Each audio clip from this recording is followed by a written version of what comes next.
샬롬 샬롬 샬롬 샬롬 샬롬. 하나님 사랑합니다. 여러분 주 안에서 사랑합니다. 여기가 13장 전체의 내용 봅니다. 13장은 남유다 왕국의 제2대 왕이었던 유다의 제2대 왕이었던 아비야의 통치 행적에 대해서 소개하고 있습니다. 제3년 동안의 아비야는 북왕국 이스라엘과 동족 전쟁을 치렀는데 결국 승리로 이끌죠. 주전 13년경에 발생한 이 전쟁으로 인해 북왕국 여로보암은 쇠퇴하고 남왕국 아비야는 더욱 강성해지는 결정적인 계기가 되었다. 이렇게 증거하고 있습니다. 유다 왕 아비야에 대해서 2절에 증거하고 있죠. 예루살렘에서 3년 동안 다스리니라. 그의 어머니 이름은 마아가요 기브아 사람 무리엘의 딸이더라. 아비야가 여로보암과 더불어 싸워서 이길세. 이렇게 증거되지고 있죠. 우리 함께 읽은 것처럼 아비야는 싸움에 용감한 군사 40만 명을 택하여 싸움을 준비하였고 여로보암은 큰 용사 80만 명을 택하여 그와 대진했는데도 결국 아비야가 승리해서 강성해지는 결정적인 계기가 되었다. 이렇게 말씀하고 있죠. 르호보암의 아들 아비야입니다. 르호보암이 그의 조상들과 함께 산이 돌아갔어요. 그의 조상들과 함께 다윗성에 장사되니라. 그의 어머니 이름은 나아마요 암몬 사람이더라. 그의 아들 아비암이 대신하여 왕이 되더라. 아비야라고도 하고 아비암이라고도 부릅니다. 왕이 된 아비야입니다. 1절에 여로보암 왕 18제에 아비야가 유다의 왕이 되었다. 이렇게 증가하고 있습니다. 대진한 군사들에서 3절에 남왕국 유다의 왕으로 즉위한 아비야는 국정에 어느 정도 자리 잡히자 북왕국 이스라엘의 여로보암으로 더불어 싸우고자 했고 유다와 이스라엘은 모든 싸움의 용맹한 정예병들로 구성되어 대진을 합니다. 아비야는 용맹한 군사 40만 명을 동원했고 여로보암은 큰 용사 80만 명, 고비예요. 남조 왕국의 동원 군사 수가 모두 120만 명. 무서운 대전쟁이 이루어집니다. 싸움을 예비했다. 역대하 13장 4절에 아비야는 싸움에 용감한 군사 40만 명을 택하여 싸움을 준비하고 여로보암은 큰 용사 80만 명을 택하여 그와 대진할지라. 아비야가 에브라임 산중 스마라임 산 위에 서서 이르되 여로보암과 이스라엘 무리들아 다 들으라. 이렇게 외치죠. 항우를 버린 이스라엘 사람들인데 사사기 20장 22절에 이스라엘 사람들이 스스로 용기를 내어 첫날 전열을 갖췄던 곳에서 다시 전열을 갖추니라. 이렇게 증거합니다. 스마라임 산 위에 선 아비야 4절입니다. 아비야가 에브라임 산중 스마라임 산 위에 서서 이르되 여로보암과 이스라엘 무리들아 들으라. 이스라엘 하나님 여호와께서 소금 언약으로 이스라엘 나라를 영원히 다윗과 그의 자손에게 주신 것을 너희가 알 것 아니냐. 다윗의 아들 솔로몬의 신하 느밧의 아들 여로보암이 일어나 자기의 주를 배반하고 남봉꾼과 집배가 모여 따름으로 스스로 강하게 되어 솔로몬의 아들 르호보암을 대적하였으나 그때 르호보암이 어리고 마음이 연약하여 그들의 입을 능히 막지 못하였느니라. 이제 너희가 또 다윗 자손의 손으로 다스리는 야훼 나라를 대적하려 하는도다. 너희는 큰 무리여 또 여로보암이 너희를 위하여 신으로 만든 금송아지들이 너희와 함께 있도다. 너희가 아론 자손인 야훼 제사장들과 레위 사람들을 쫓아내고 이방 백성들의 풍속을 따라 제사장을 삼지 아니하였느냐. 누구를 막나라고 어린 숫송아지 1마리와 순양 7마리를 끌고 와서 장립을 받고자 하는 자마다 허무한 신들의 제사장이 될 수 있도다. 제사장을 이렇게 선택을 했다는 거죠. 10절에 우리에게는 야훼께서 우리 하나님이 되시니 우리가 그를 배반하지 아니하였고 야훼를 섬기는 제사장들이 있으니 아론의 자손이요 레위 사람들이 수종을 들어 매일 아침 저녁으로 야훼 앞에 번제를 드리며 분향하며 깨끗한 상에 진설병을 넣고 금등 등잔대가 있어서 그 등에 저녁마다 불을 켜나니 우리는 우리 하나님 야훼 계명을 지키나 너희는 그를 배반하였느니라. 하나님의 우리와 함께하사 우리의 머리가 되시고 그의 제사장들도 우리와 함께하여 전쟁의 나팔을 불어 너희를 공격하느니라. 이스라엘 자손들아 너희 조상들의 하나님 야훼와 싸우지 말라. 너희가 형통하지 못하리라. 12절까지의 내용이 이러하죠. 그래서 아비야는 서로 대결하고 있는 맞은편 산 꼭대기에 서서 이렇게 외친 거예요. 저희가 지금 함께 읽은 것처럼 아비야의 연설은 부하의 사기를 높이기 위한 의도도 있었지만 주로 여로보암과 이스라엘 무리들을 위해서 한 말이었습니다. 만일 여로보암과 그의 백성들이 아비야의 말에 동의한다면 아비야는 아마 조약을 맺었을 것이다. 그래서 위를 대대에 세우리라 약속합니다. 시편 89편 4절에 내가 내 자손을 영원히 경고히 하며 내 왕위를 대대에 세우리라 하셨나이다. 이렇게 말하고 있죠.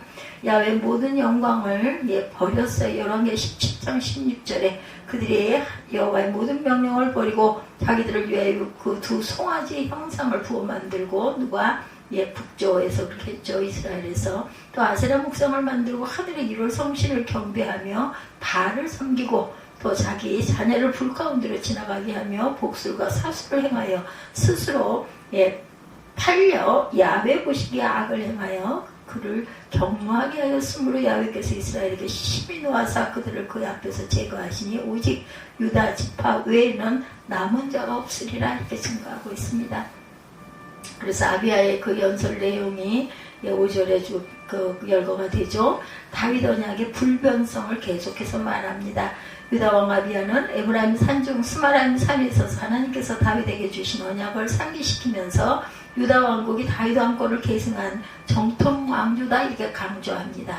아비야는 다윗과 맺으신 하나님의 약속을 소금 언약이다 이렇게 말해요. 소금이 뭐예요? 변하지 않는 거죠. 이는 다윗 언약의 불변성을 의미한다.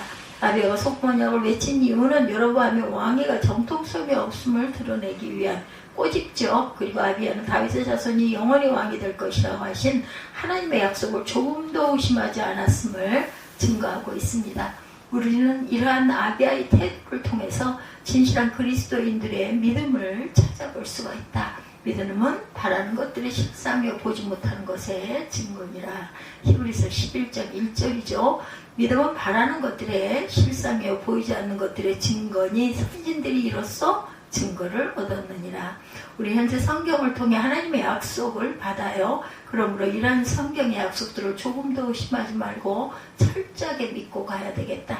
변하지 않는 언약이다 해서 소금 언약이다. 소금은 변함이 없죠. 민수기 18장 19절입니다. 이스라엘 자손이 야훼께 거제를 드리는 모든 선물은 내가 영원 우리의 음식으로 너와 내 자녀에게 주노니 이는 야훼 앞에 너와 내 후손에게 영원한 소금 언약이니라 이렇게 증거하고 있어요. 민수기 18장 19절에 변혁지 않으신 하나님입니다. 말라기 3장 6절입니다. 나 야훼는 변하지 아니하나니 그러므로 야곱의 자손들아 너희가 소멸되지 아니하느니라 이렇게 증거합니다.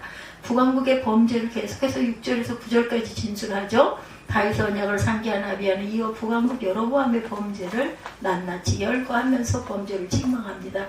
여로보암은 스스로 북왕국 이스라엘을 세우고 하나님을 버렸을 뿐만 아니라 이스라엘을 우상의 나라로 전락시켜버리고 말았어요. 그는 백성이 예루살렘 성전을 사모하여 남유다로 가는 것을 막고자 해서 베델과 단에 금송아지 우상을 만든 거죠. 그리고 자신이 직접 제사장을 세워 예배를 드림으로 야훼 규례를 완전히 무시하고 합니다. 그는 또한 유다의 절기와 비슷하게 자기 마음대로 정하여서 베델과 단에 있는 그 송아지에게 제사를 드리고 분향하도록 합니다. 이는 하나님의 계명 출애굽기 20장 4절에서 6절에 대한 무지한 결과 말씀을 몰라서 그가 뇌물을 받고 제사장을 삼은 것은 이방 백성의 풍속을 쫓은 것이었다 이렇게 증거하고 있어요. 이방 백성들이 이렇게 했나 보죠. 말씀이 중심이 되지 아니할 때처럼 타락한 제도와 성직자가 나오게 마련이다. 모세의 율법에 따르면 제사장은 레위 족속인 아론 자손만 할 수 있다. 출애굽기 28장 41절에 이렇게 증거해요. 너는 그것들을 내 형 아론과 그와 함께한 그의 아들들에게 입히고 그들에게 기름을 부어 위임하고 거룩하게 하여 그들의 제사장 직분을 내게 행하게 할지며 방탕하고 경박한 그러한 그런 모습을 보이죠. 사사기 9장 4절입니다. 바알브릿 성전에서 은 70개를 내어 그에게 주매 아비멜렉이 그것으로 방탕하고 경박한 사람들을 사서 자기를 따르게 하였다라고 말해요. 그리고 오브라에는 그의 아버지의 집으로 와서 여룻바알의 그 아들 곧 자기 형제 70명을 바위 위에서 죽이죠. 다만 여룻바알의 막내 아들 요담은 스스로 숨었으므로 남으니라. 부사 일생으로 이 아들이 살아남습니다. 스스로 제사장을 세우기도 해요. 역대 11장 15절에 보면 여로보암이 여러 산당과 수점성 우상과 자기가 만든 송아지 우상을 위하여 친히 제사장들을 세웠다. 유다와 하나님과의 관계를 진술합니다. 10절에 아비야는 유다가 하나님의 나라하며 그의 백성들은 세 가지의 논리로 진술합니다. 첫째는 이 세상에서 야훼를 참된 하나님으로 섬기는 나라는 유다밖에 없고 하나님의 백성임으로 인정하는 나라는 유다다, 이렇게 증거합니다. 두 번째는 11절이죠. 유다에서 참된 제사장과 레위인들이 있고 그들이 아침과 저녁으로 야훼께 제사를 드린다 말씀하죠. 마지막 12절에 야훼 나팔이 제사장을 통해 유다에 있으므로 하나님이 유다와 함께 하신다고 주장을 합니다. 이스라엘의 영원한 규례죠. 역대 2장 4절에 이제 내가 나의 하나님 야훼 이름을 위하여 성전을 건축하여 구별하여 드리고 주 앞에서 향 재료를 사르며 항상 떡을 차려 놓으며 안식일과 초하루와 우리 하나님 야훼 절기 아침 저녁으로 번제를 드리려 하오니 이는 이스라엘의 영원한 규례니라. 야훼께 드리는 그 상번제 민수기 18장 4절에 어린 양 한 마리는 아침에 드리고 어린 양 한 마리는 해질녘에 드릴 것이요. 양을 한 마리씩 아침 저녁으로 드려요. 그래서 결국은 유다가 승리를 하죠. 12~3절에. 그래서 위기를 맞는 유다 군대에 대해서 12~3절에 증거하고 있어요. 보죠. 하나님의 우리와 함께하사 우리의 머리가 되시고 그의 제사장도 우리와 함께하여 전쟁의 나팔을 불어 너희를 공격하느니라. 이스라엘 자손들아 너희 조상들이 하나님 야훼와 싸우지 말라. 너희가 형통하지 못하리라. 여로보암이 유다의 그 뒤를 둘러 복병하였으므로 그 앞에는 이스라엘 사람들이 있고 그 뒤에는 복병이 있는지라. 유다 사람이 뒤를 돌아보고 자기 앞뒤에 적병들을 말미암아 야훼께 부르짖고 제사장들은 나팔을 부니라. 15절입니다. 유다 사람이 소리 지르매 유다 사람이 소리 지를 때에 하나님이 여로보암과 온 이스라엘을 아비야와 유다 앞에서 치시니 이스라엘 자손이 유다 앞에서 도망하는지라. 하나님이 그들의 손에 넘기셨으므로 아비야와 그의 백성이 크게 무찌르니 이스라엘의 택한 병사들이 죽임을 당하고 엎드러진 자들이 50만 명이었더라. 그때 이스라엘 자손이 항복하고 유다 자손이 이겼으니 이는 그들이 그들의 조상들의 하나님 여호와를 의지하였습니다. 아비야가 여로보암을 쫓아가서 그의 성읍들을 빼앗았으니 곧 베들과 그 동네들과 여사시와 그 동네들과 에브론과 그 동네들이라. 아비야 때 여로보암이 다시 강성하지 못하고 야훼 치심을 입어 죽었고 아비야는 점점 강성하며 아내 14을 거느려 아들 22과 딸 16을 낳았더라. 아비야의 남은 사적과 그의 행위와 그의 말은 선지자 이도의 주속책에 기록되니라. 마지막 22절까지의 내용 우리가 함께 봤습니다. 그래서 이스라엘에게 포위당한 유다 군대에 대해서 역대 13장 13절에 증거했죠. 여로보암이 유다의 뒤를 둘러 복병하였으므로 그 앞에서는 이스라엘 사람들이 있고 그 뒤에는 복병이 있었더라. 사울의 그 복병 작전입니다. 사무엘상 19장 5절에 사울이 아말렉 성에 이르러 골짜기에 복병시키니라 이렇게 증거해요. 그래서 결국은 아비야가 승리하죠. 유다왕 아비야는 급박한 상황 중에도 결코 이성을 잃지 않고 이를 순차적으로 행해 나갑니다. 여로보암의 군대가 기습 공격하자 그는 먼저 하나님께 부르짖었고 그리고 율법에 나타난 전쟁 규례를 따라서 제사장들로 하여금 나팔을 불게 했고 제사장들의 나팔 소리와 동시에 유다 군대들은 합심하여 한 점을 지릅니다. 아비야는 여로보암의 군사력에 비해 절반밖에 안 되는 미약한 힘을 가지고 여로보암의 군사를 절반 이상이나 50만 명 대승을 거두죠. 이는 하나님이 유다와 함께 하셨기 때문에. 누가 전쟁을 하셨어요? 하나님이 전쟁을 하신 거죠. 죽게 부르짖음에 대해서 14절에 유다 사람들이 뒤를 돌아보고 자기 앞뒤에 적병으로 말미암아 야훼께 부르짖고 제사장들은 나팔을 부니라. 야훼께 부르짖는 아사입니다. 역대 13장 11절에 아사가 그의 하나님 야훼께 부르짖어 이르되 다음 장이죠. 야훼여 힘이 강한 자와 악한 자 사이에서 주밖에 도와줄 리가 없사오니 우리 하나님 야훼여 우리를 도우소서. 우리가 주를 의지하며 주의 이름을 의탁하옵고 이 많은 무리를 치도왔나이다. 이런 마음을 가지고 승리하시기 바랍니다. 여로보암의 죽음이에요. 아비야가 강성해지죠. 여로보암은 아비야에게 패한 이후로 점점 세력을 잃고 급기야 그의 즉위 22년 만에 죽습니다. 아비야는 여로보암과의 전투에서 대승을 거두 계속해서 승승장구해요. 그런 영토를 넓혔고 특히 북왕국의 성읍을 많이 탈취합니다. 야훼께 의지하면 승리한다. 역대하 13장 17, 18절에 아비야와 그의 백성이 크게 무찔렀으니 이스라엘이 택한 병사들이 죽임을 당하고 엎드러진 자들이 50만 명이었더라. 그때 이스라엘 자손이 항복하고 유다 자손이 이겼으니 이는 그들이 그들의 조상들의 하나님 야훼를 의지하였습니다. 의인의 대적을 주께서 치셨어요. 사무엘상 26장 10절에도 다윗이 또 이르되 야훼께서 살아계심을 두고 맹세하노니 야훼께서 그를 치시리니 혹은 죽는 날이 이르거나 또는 전장에 나가서 망하리라 이렇게 말씀하죠. 아비야를 중심으로 그 북왕국 이스라엘의 침략에 직면한 남왕국 유다는 하나님을 의지했고 수적으로 상당히 불리한 남왕국 유다가 하나님의 역사로 전쟁에서 이렇게 승리했다. 우리는 13장, 역대 13장을 통해서 다시 한번 전쟁의 승패가 군사력이나 무기에 있지 않다는 것을 하나님께 있음을 다시 알 수 있습니다. 영적 싸움을 하고 있는 성도들은 우리의 대장 예수님을 바라보고 야훼를 의지하여 전쟁에서 승리한 아비야의 이러한 모습을 항상 보고 느낄 줄 알아야 되겠다. 그래서 여호와를 의지하여, 오늘 제목이 여호와를 의지하여, 역대하 13장 1절에서 22절. 하나님을 의지해서 이스라엘 여로보암과의 싸움에서 승리한 아비야에 대해서 함께 생각하고 교훈을 얻고 은혜를 나누고자 하죠. 아비야라는 이름의 뜻은 야훼는 아버지라는 의미를 갖고 있어요.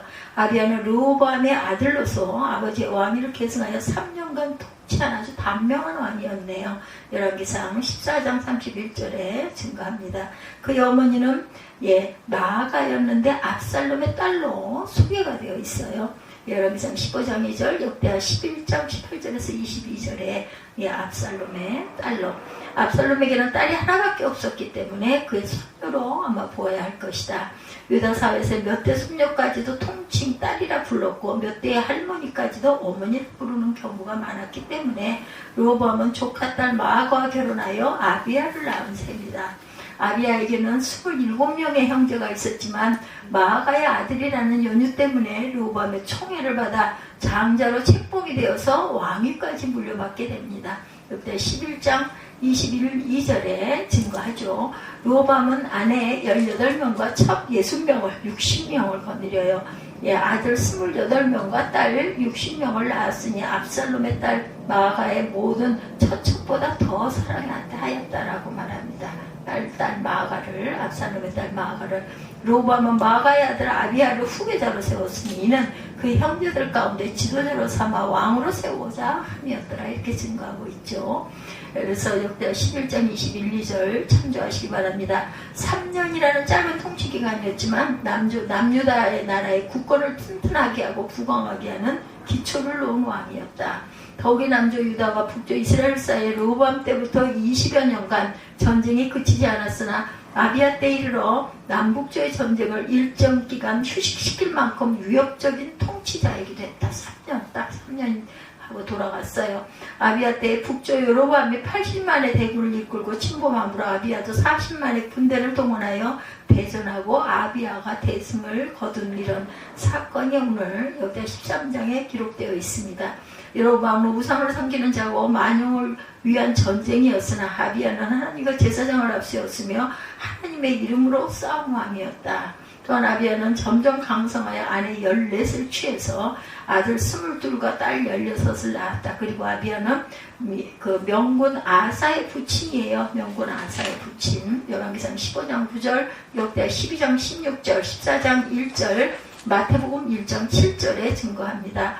열왕기사에서는 그 이름을 아비야입니다 이렇게 기록도 하고 있다라는 거. 아비야가 아비암과 같습니다. 르호보암의 아들 아비야에 대해서 좀 더 살펴보죠.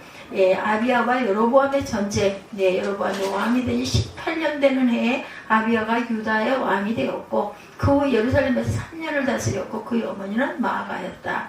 아비야가 유다의 택한 용사 40만 명을 이끌고 여로보암과 전쟁을 하기 위해서 나갔고 여로보암 왕은 이스라엘에서 택한 용사 80만 명을 예비해서 배진했는데 아비야 왕이 스마라임 산 위에 올라가서 여로보암과 모든 이스라엘 군인들이 들을 수 있는 큰 소리로 외치죠. 이스라엘 무리들아, 이스라엘의 하나님 여호와께서 영원히 변할 수 없는 소금 언약, 여기 소금 언약, 이스라엘 자손을 영원히 다윗과 그 후손에게 준 것을 너희가 알지 못하느냐.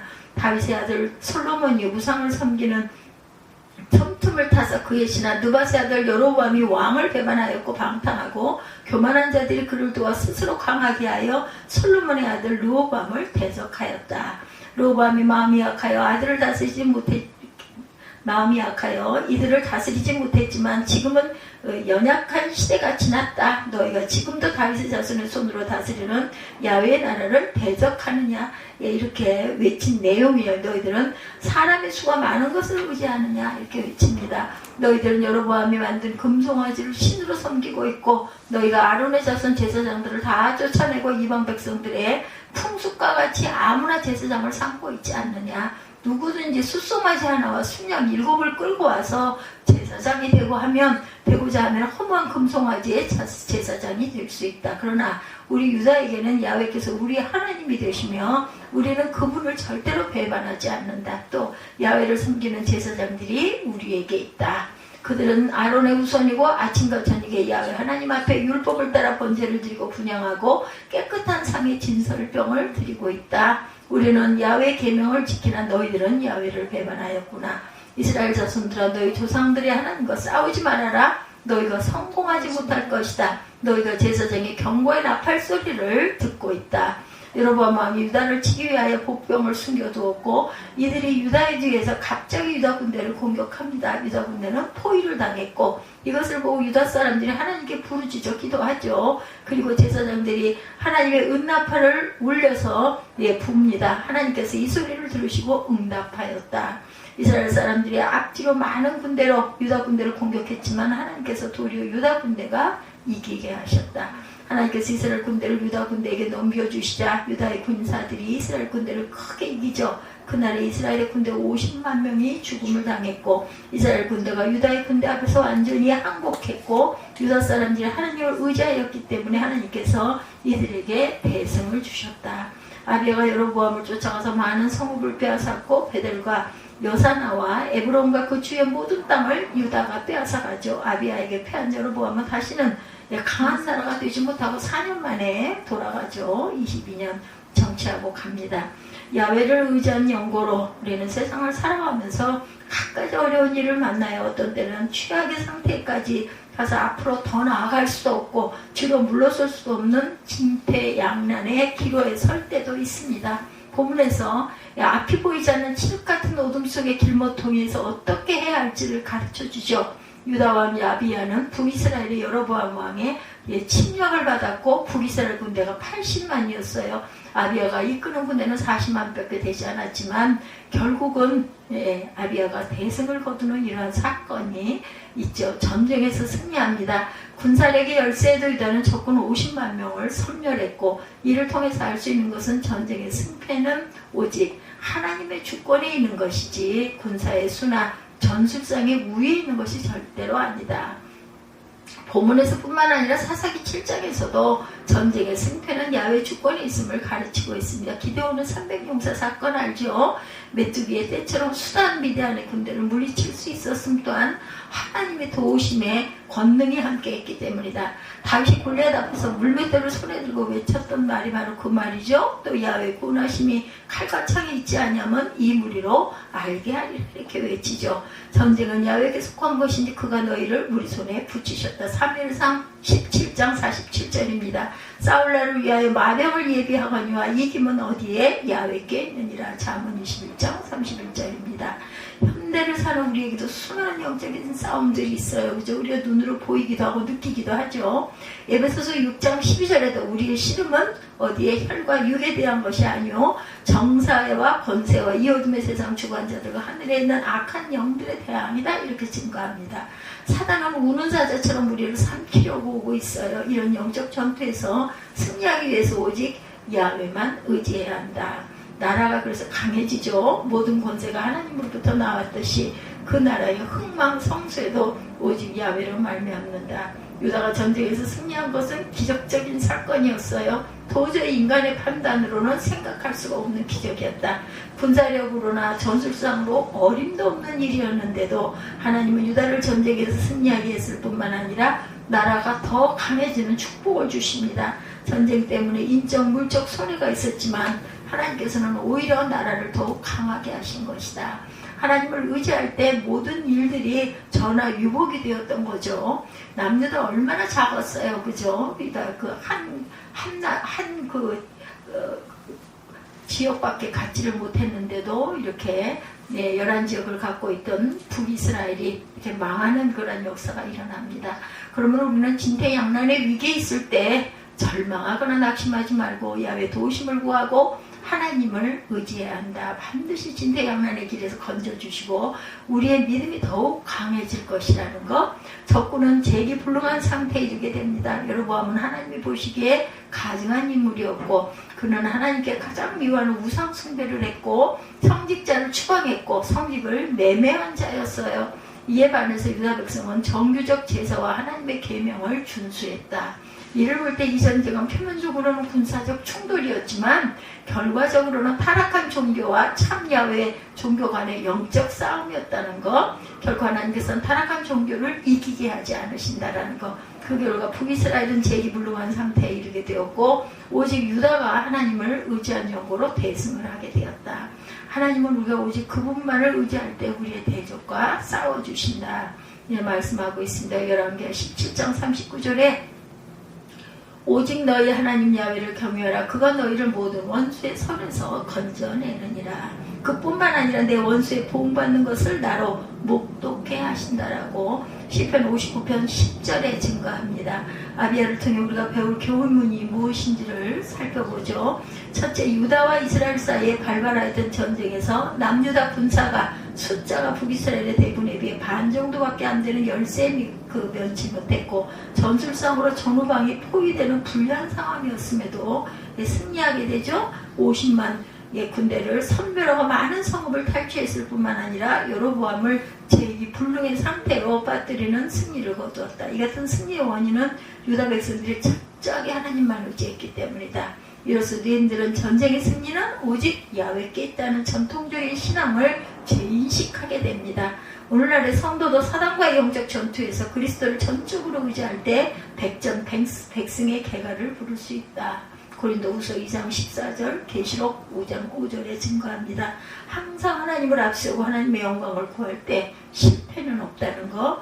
두 번째, 유다의 제2대 왕으로 등극한 아비야는 그의 부친 르호보암의 전철을 따라 사악한 통치를 한 것으로 알려져요. 열왕기상 15장 1절에서 4절. 조금 좀 안타깝죠.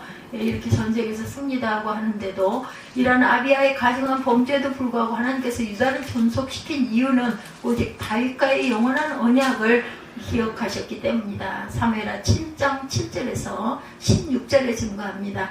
오늘날 우리가 무수한 인간적 실수에도 불구하고 늘 구원의 확신을 지니고 담대 승리한 그 진군을 계속할 수 있는 것도 예수 그리스도 안에 있는 영원한 약속에 대한 덕분이라는 것. 로마서 8장 38절 39절, 고린도 후서 2장 14절입니다. 세 번째, 아비야는 소금 언약 레위기 2장 13절에 근거해서 다윗 왕조의 정통성을 주장합니다.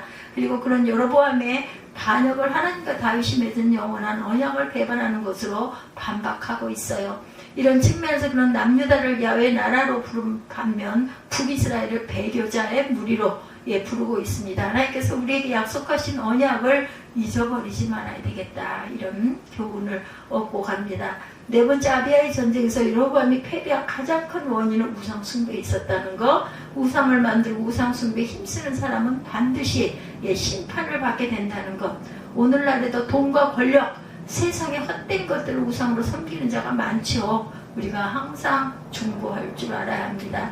그래서 열왕기서의 관점에서 아비야는 하나님 앞에 온전치 못했던 왕으로 묘사되는 반면에 역대기에 오늘 본문에서는 역대하 13장에서는 하나님의 제사장을 보호하고 전쟁 가운데 하나님을 의지했던 왕으로 나타나 있어요. 우리가 사람을 평가할 때는 한 면만 보지 말아야 되겠다. 여섯 번째, 아비야의 정권은 비교적 경건했던 것으로 성경에 3년밖에 안 안 했으니 당연히 역대기와 열왕기서 두 책에서 모두 증언하고 있는 바, 역대기가 아비야 자신의 믿음을 보고 있는 반면에 열왕기서는 하나님의 계명을 잘 지켰던 다윗 왕으로 인해 아비야까지 강성했다고 이렇게 설명하고 있어요. 열왕기상 15장 4절에 보면 하나님은 우리가 의를 향하면 그 후손까지 복을 주신다라는 거. 7번째, 진리를 향한 외침. 시간과 장소, 지위, 고하를 구분해서 안 된다. 또한 누구나가 다 듣도록 외칠 줄 알아야 된다. 아비야는 여로보암의 무리들로 하여금 조상 이스라엘 신앙을 생각하는 자들로 바꾸려고 외칩니다. 13장 4절에서 10절에 증거하죠. 그러나 결국 이런 공고는 받아들이지 않고 싸움은 벌어졌죠. 그러나 우리는 때를 얻든지 못 얻든지 항상 말씀을 전하는 데 힘써야 되겠고, 범사의 오래 참음과 가르침으로 경책하며 권하는 아비야의 태도를 배워야 되겠다. 디모데전서 4장 1절에도 증거합니다. 8번째, 역대 13장은 성경을 읽는 모든 다양한 환경에 있는 사람들에게 큰 교훈을 주고 있다. 인생을 살아가다 보면 어떤 사건의 원인과 결과가 반드시 일치하지는 않는다는 것을 우리가 알게 돼요. 아비야의 군대는 전략상 약점이 있었지만 믿음으로 이겼어요. 그 전쟁에서. 이것을 운명이나 운으로 절대로 해석하지 말자. 하나님의 섭리와 우리의 믿음이라는 요소로 해석할 줄 알아야 되겠다. 시편 기자가 고백합니다. 127편 1절이죠. 야훼께서 집을 세우지 아니하시면 세우는 자의 수고가 헛되며 야훼께서 성을 지키지 아니하시면 파수꾼의 경성함이 허사로다, 이렇게 말씀하고 있어요. 그래서 우리는 성실하게 최선을 다해서 일할 줄 알아야 되겠다. 그러나 우리가 잊지 말아야 할 삶의 큰 원칙은 그 모든 수고가 하나님 마음에 합할 때 그 결과 역시 아름다울 수 있다는 것. 그렇지 않으면 자칫 우리의 모든 수고가 헛수고가 되고 만다는 것. 인생의 가장 행복한 승리자는 자신과 하나님의 필요를 일치시켜 살아가는 그러한 사람들이다. 그런 사람에게 실패란 있을 수 없습니다. 하나님은 우리가 당신만을 의지하기를 원하세요. 그래서 때론 환난이나 핍박이 긴박하게 다가오기도 해요. 그때 하나님을 더욱 간절히 부르짖고 의지하면 하나님의 크신 역사가 반드시 이루어진다라는 것. 그래서 우리는 진퇴양난의 상황에서 절대로 결코 절망하거나 낙심하지 말고 야훼를 의지하고 온전하신 도우심을 구할 줄 알아야 되겠다. 그러면 하나님은 전화 이복의 기쁨을 맛볼 수 있도록 역사하신다. 우리가 이걸까 저걸까 이런 것보다는 내가 하나님 중심으로, 말씀 중심으로 살아가고 있는가, 이것을 돌아볼 줄 알아야 되겠다. 그게 미련해 보일지라도 그게 바로 하늘의 지혜를 우리가 받아가는 길이라는 것을 잊지 않는 저와 여러분들이 되시기를 주님의 이름으로 축복합니다.